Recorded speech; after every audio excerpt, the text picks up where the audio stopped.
Assalamualaikum warahmatullahi wabarakatuh. I'm Ahmad Rafli. I'm from Group 11.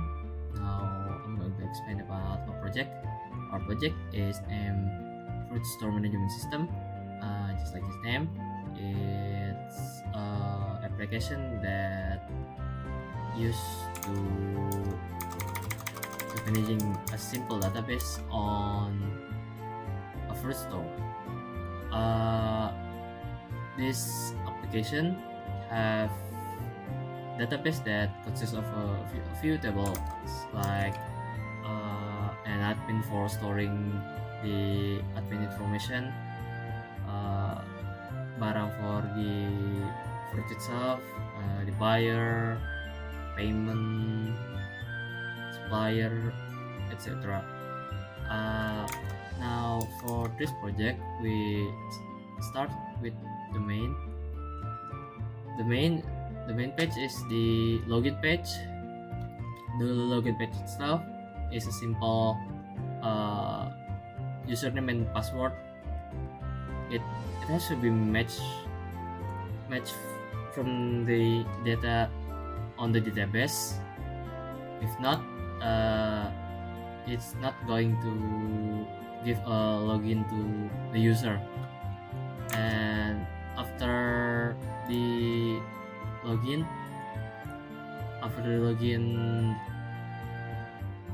page, we going to the main page where all of the menu can be accessed. There is a input button for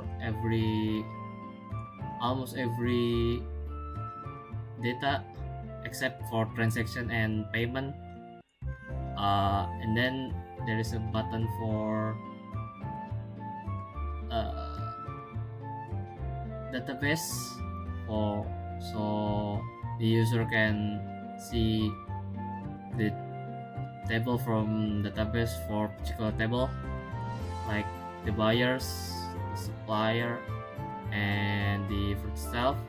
And then there is a transaction menu for inputting the transaction, and then after that there is a payment page for inputting the payment data.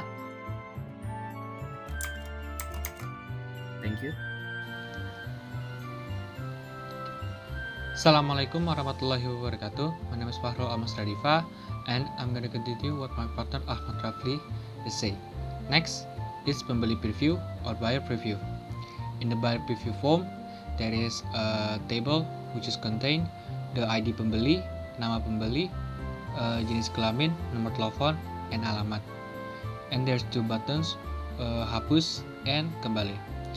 For hapus, the function of the hapus is to clear what we just input from the tabel, and then for kembali is back to the main menu.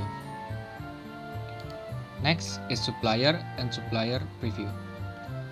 In the supplier form there is nama supplier, nomor telepon, and alamat. And next there is two buttons which is kembali and simpan. For kembali is back to the main menu, and for simpan save what we just input in the supplier form. Next is supplier preview.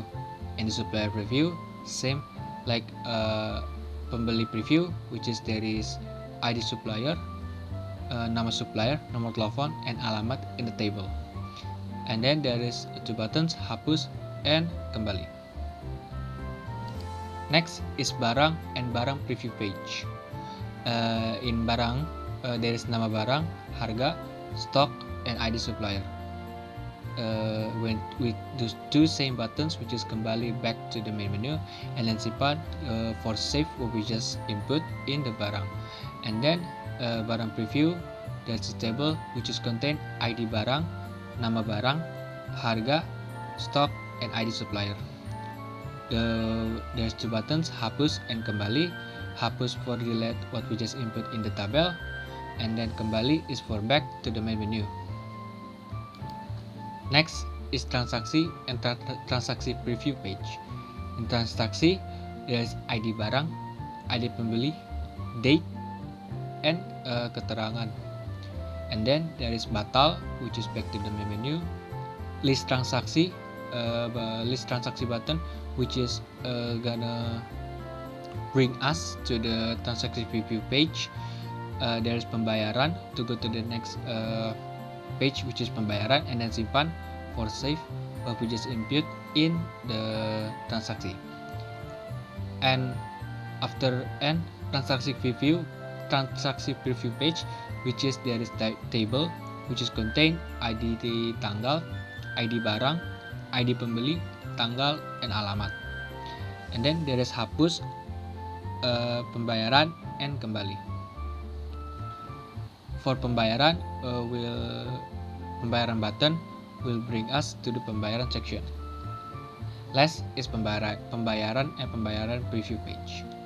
In pembayaran, there is tanggal bayar or date, the buy, and then total bayar and ID transaksi. There is a kembali button, back to the main menu, simpan for save which is input, and then list pembayaran, which is bring us to the pembayaran preview page. In pembayaran preview page, there is table which is contain ID pembayaran, tanggal bayar, total bayar, and ID transaksi. There is two buttons, hapus and kembali. Hapus is for delete which is input, and then kembali will bring us to the main menu section. I think that's all for us. Sorry for the mistakes. Thank you for watching. Assalamualaikum warahmatullahi wabarakatuh.